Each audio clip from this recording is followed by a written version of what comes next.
नमस्कार, NDTV India में आपका स्वागत है। मैं हूं मनोरंजन भारती। 5 चरणों के मतदान वोटिंग हो चुके हैं। अब वक्त है एक एस्टीमेट लेने का, आकलन करने का। और हमारे साथ हैं कांग्रेस अध्यक्ष मल्लिकार्जुन खड़गे साहब। इन्हीं से समझते हैं कि 5 चरण के चुनाव कांग्रेस के लिए कितना महत्व रखते हैं। सर, आपका बहुत बहुत शुक्रिया। सर, आपने वक्त निकाला इस बिजी शेड्यूल में एनडीटीवी से बातचीत करने के लिए। 5 चरण के बाद आपका क्या एस्टीमेट है इस चुनाव के बारे में? ये हमारी जो इंडिया अलायंस गठबंधन है, ये आगे है। और ये आगे इसलिए है कि मोदी जी के जो भी वायदे थे उन्होंने नहीं निभाया। लोग 10 साल से उनका वायदे का इंतज़ार किया, तो ये वायदे पूरा करेंगे। ये एक है। दूसरा ये है कि आज लोग महंगाई को इतना बड़े पैमाने पे झेल रहे हैं, तो लोग महंगाई से भी परेशान हैं। तीसरा, अनएम्प्लॉयमेंट जो भारी, इससे आज जो नौजवान बच्चे हैं उनको नौकरी नहीं रहने की वजह से वो सड़क पे भटक रहे हैं। चौथा ये है कि डेमोक्रेसी को मजबूत करने के लिए और संविधान को बचा लेने के लिए ये जरूरी है कि बीजेपी सरकार को हटाना। पिछले चुनाव में 190 ऐसी सीटें थी जहां कांग्रेस और बीजेपी का मुकाबला था। उसमें 175 बीजेपी जीती थी, 15 कांग्रेस जीती थी। जैसे राजस्थान, गुजरात, मध्य प्रदेश, इन सब चीज़ों, हरियाणा, तेलंगाना, छत्तीसगढ़। आपको लगता है आप यहाँ पे अच्छा कर रहे हैं? राजस्थान से शुरू करते हैं। नहीं, राजस्थान तो हम बेटर करेंगे इस बार। जब 3 बार हम 0-0 आए, इस बार हम बेटर करेंगे। मतलब तीसरी बार हैट्रिक नहीं हो रही है? हैट्रिक होने भी नहीं देंगे और वहाँ पर हम अच्छे सीट पाने का एक कैलकुलेशन हमने किया है। और उसी तरह मध्य प्रदेश में भी हमको कुछ सीटें मिलेंगी, छत्तीसगढ़ में भी मिलेंगे। महाराष्ट्र और बिहार को लेकर के क्या आकलन है? क्योंकि कहा जा रहा है, देखिए, महाराष्ट्र का ऐसा, लास्ट टाइम हम एक ही सीट आए थे, लेकिन अब महाराष्ट्र विकास आघाड़ी, ये जो हमारी गठबंधन है, महाविकास आघाड़ी, ये गठबंधन अच्छी तरह से वहाँ लड़ रही है। कम से कम 30 सीट तो लेने वाले हैं। और इसके बाद में बाकी के हर स्टेट में हमारी बढ़त है, वो घट रहे हैं। तो इससे आप पता लगाइए कि अपोजिशन एक तरफ विनिंग साइड में है और जो 400 पार वाले डिक्रीजिंग साइड में है। आपके अपने राज्य में क्या स्थिति है? क्योंकि सबका ध्यान है कर्नाटक पे और तेलंगाना पे। देखो, कर्नाटक में हम तो अच्छी सीट लाएंगे, नियरली 50%।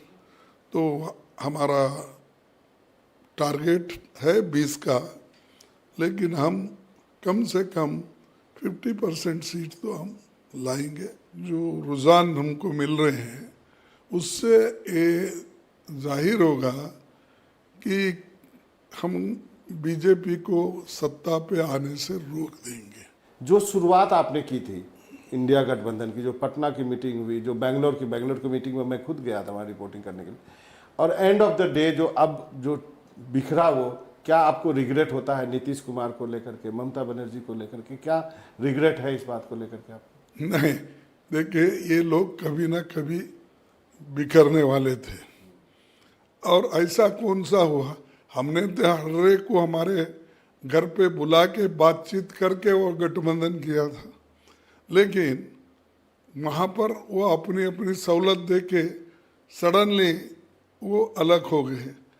तो हमारे कोई चिंता नहीं ले, जो लड़ने वाले हैं मजबूत है, आइडियोलॉजिकली कमिटेड है, वो इम्पोर्टेंट है हमको। यदि नीतीश कुमार आपके इंडिया अलायंस में आना चाहे चुनाव के बाद, आप उनका स्वागत है? अब उन्होंने कसम खा के बोल दी है उनको, हमारे मोदी जी को, अब मैं किधर नहीं जाऊंगा, अपने ही यही मरूंगा, यही।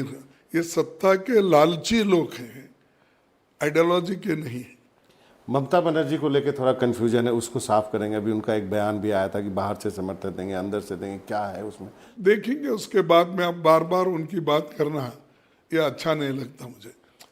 जीतने के बाद जो आएंगे आएंगे, अगर नहीं आएंगे देखेंगे क्या करना स्ट्रेटजी। प्रधानमंत्री ने एक अभी इंटरव्यू दिया जिसमें कहा कि इंडिया अलायंस में सिर्फ फोटो खिंचाने वाले हैं। क्या विपक्ष के पास कोई साझा एजेंडा, रणनीति है? ये एजेंडा अगर हमारा इलेक्शन मैनिफेस्टो एजेंडा नहीं तो क्या है? हमारे 5 न्याय हैं, हाँ, और अपने 25 गारंटीज हैं। ये सब चीज़ें तो लोगों को देने के लिए हमने ये सब तैयार किया है। ये कांग्रेस का मैनिफेस्टो है? यस, नहीं, कांग्रेस का मैनिफेस्टो है जिसको सहमति सबसे मिली है, और बाद में जो होगा वो मिनिमम प्रोग्राम बैठ के करेंगे। और कोई गठबंधन के लोग अच्छे मुद्दे लाकर कुछ प्रोग्राम तैयार करते हैं तो वो प्रोग्राम इम्प्लीमेंट हो जाएगा, क्योंकि गठबंधन में सभी पार्टी के लोग हैं, सभी विचारधारा के लोग हैं। गठबंधन का चेहरा कौन है, मल्लिकार्जुन खड़गे या राहुल गांधी? देखो, गठबंधन ही डिसाइड करेगी। ऐसा है तो तुम हमारे तरफ कहते हैं लोग, बच्चा पैदा होने से पहले वो कुलाई क्या साइज की होती, तो वो बच्चा तो पैदा होने के बाद ही बोलेंगे ना भाई ये साइज का होना है। वैसा ही गठबंधन के लोग बैठेंगे, लीडर्स बैठेंगे, सोच समझ के देश के हित में करेंगे।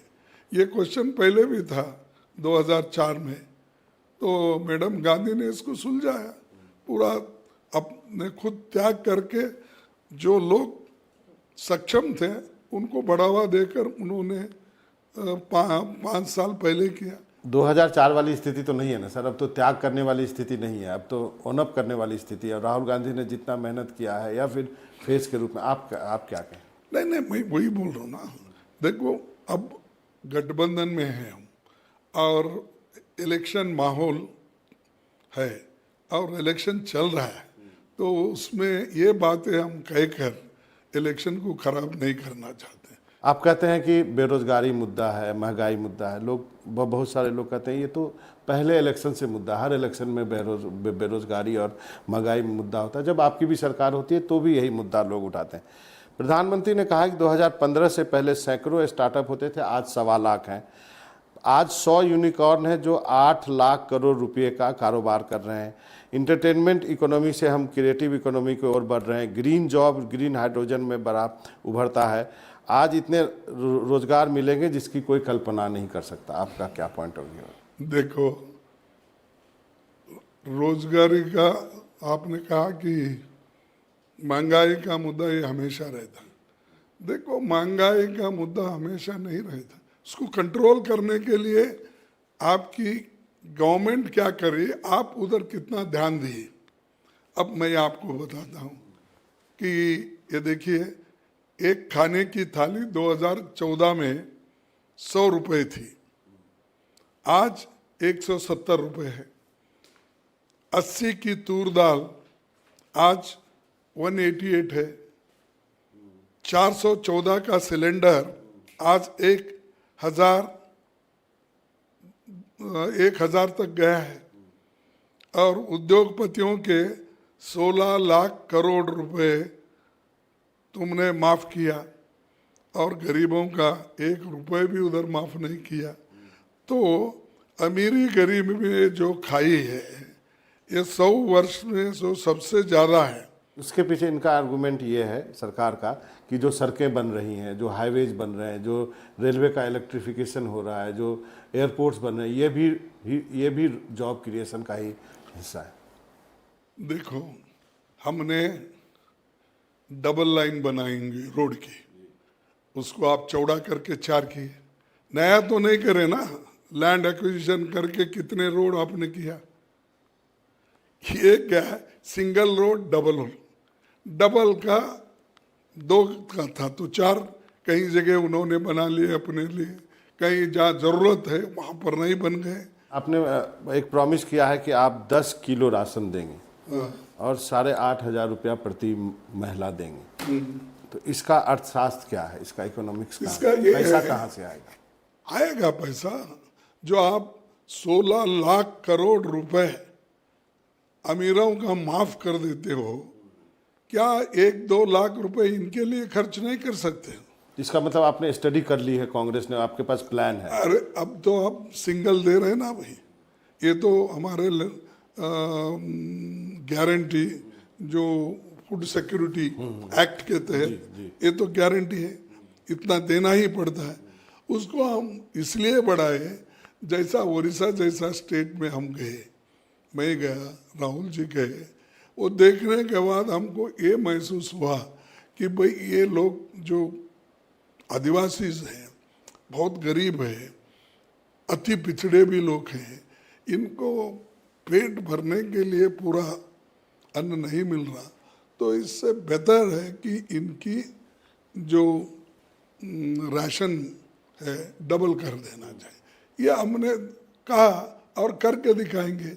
ऐसा ही हमने कर्नाटक में करके दिखाया, अभी दे रहे हैं हम, तेलंगाना में दे रहे हैं, और चंद चीज़ें गारंटी दी थी हिमाचल में, हमने वो दे रहे हैं। कांग्रेस का आरोप है कि प्रधानमंत्री 400 सीट कहते हैं तो वो आएंगे तो संविधान बदल देंगे। प्रधानमंत्री ने कहा है कि विपक्ष ने संविधान का अपमान करने के सिवा कुछ नहीं किया, विपक्ष के लोग घोर सांप्रदायिक हैं, विपक्ष ने सांप्रदायिक आधार पर वोट बैंक की राजनीति की, मुझे चाहे कोई सांप्रदायिक कहे, मैं इनके पाप की पोल खोल दूंगा। 100% लाभार्थियों को फायदा ही सच्चा सेकुलरिज्म है।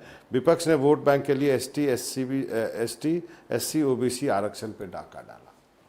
देखो, डाका तो इन्हों डाला, क्योंकि जो लोगों को रिजर्वेशन मिल रहा था, तुमने वो रिजर्वेशन, आपने तो 30 लाख वैकेंसीज खाली थे, अभी भी खाली है, उसको भरने का आपने कोशिश नहीं की, आपने भरने का वो रिफ्यूज़ किया, you are not filling those vacancies.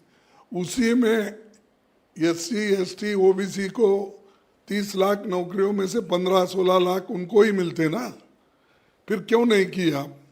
तो रियल जो लोगों को आप फंसा रहे हो और झूठ बोल रहे हो, ये SC ST को ही बोल रहे हैं। और हर यूनिवर्सिटीज़ में वाइस चांसलर के पोस्ट हो या डिपार्टमेंट के पोस्ट, वो भी भर्ती नहीं कर रहे, और किसी schedule caste, schedule tribe, backward class के लोगों को वहाँ पर आप नहीं ला रहे। 2 चीज़ों पे आपका क्लेरिफिकेशन चाहिए। मंदिर पे कांग्रेस आई तो मंदिर पे ताला लग जाएगा, कांग्रेस आई तो मुसलमानों को आरक्षण देगी। ये देखिए, आरक्षण को तो सबको देंगे, जो इकोनॉमिकली वीकर सेक्शंस है, वो पॉलिसी मैटर है, वो आने के बाद अलायंस पार्टीज डिसाइड करेंगे, सबके लिए है। तो क्या मुसलमानों को देना ही बोल के कहीं संविधान में लिखा है क्या? मैनिफेस्टो में हम लिखे हैं। और दूसरी चीज क्या है कि आपने पूछा मंदिर पे ताला लगा, मंदिर में, राम मंदिर पे, अयोध्या पे। कोई मूर्ख भी नहीं कर सकता। हम तो इस देश को, खुद कांग्रेस पार्टी 55 साल चलाई, मिली जुली सरकार वाले भी थे, कोई मूर्ख भी ऐसी चीजें करेगा नहीं। आपके जो प्रवक्ता छोड़ छोड़ के गए, उन्होंने कहा कि हमें राम मंदिर से जाने से रोक दिया, हम राम भक्त थे, हमें राम के खिलाफ रोक है। दिया? किसको भी रोकना है? देखो, इनविटेशन आया था सिर्फ 2 लोगों को, मेरे को और मिसेस गांधी जी को, और वो ट्रस्ट वालों का है। तुम्हारा क्या है उसमें? आपका क्या है भाई?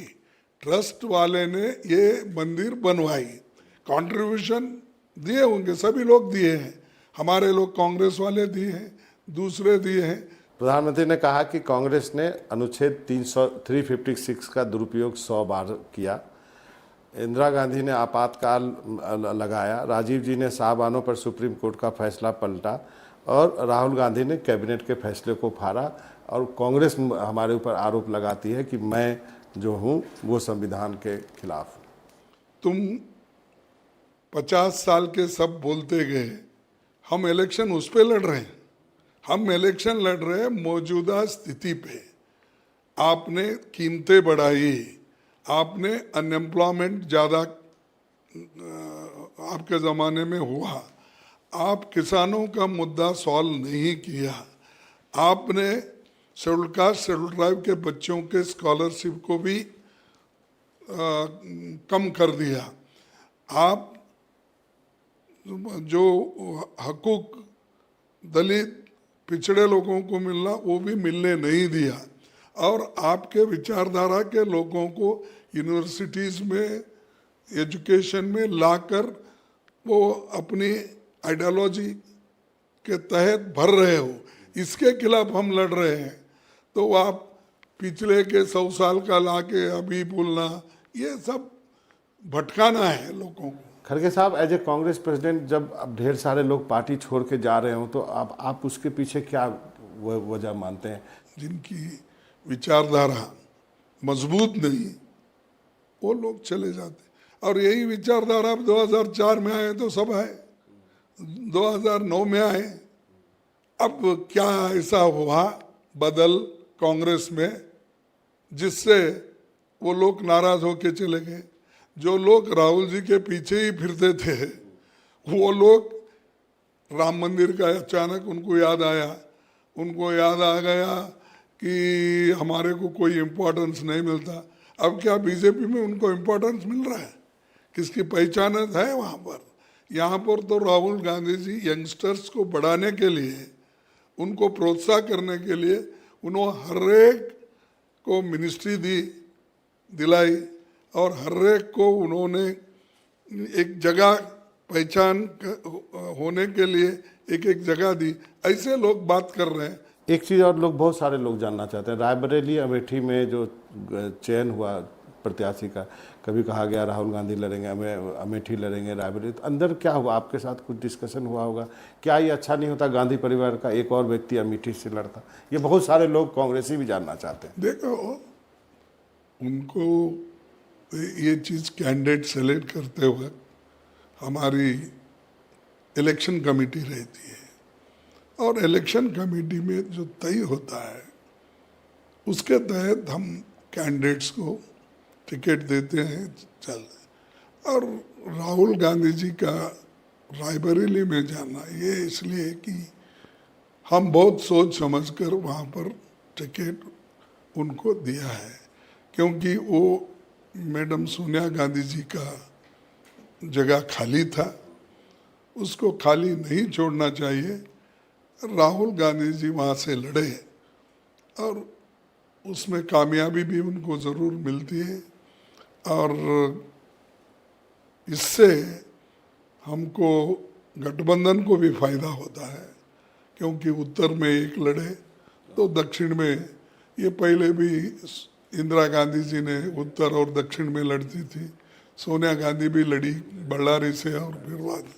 तो ये जो है हमने सोच समझकर पार्टी के लिहाज से और गठबंधन के हिसाब से उनको कंटेस्ट करने के लिए कहा है। हम पार्टी के वर्कर्स उनको फोर्स करके ये काम किया है। प्रियंका गांधी को आप कैसे असेस करते हैं एज ए लीडर? देखो, ये असेस करने का टाइम अब नहीं है।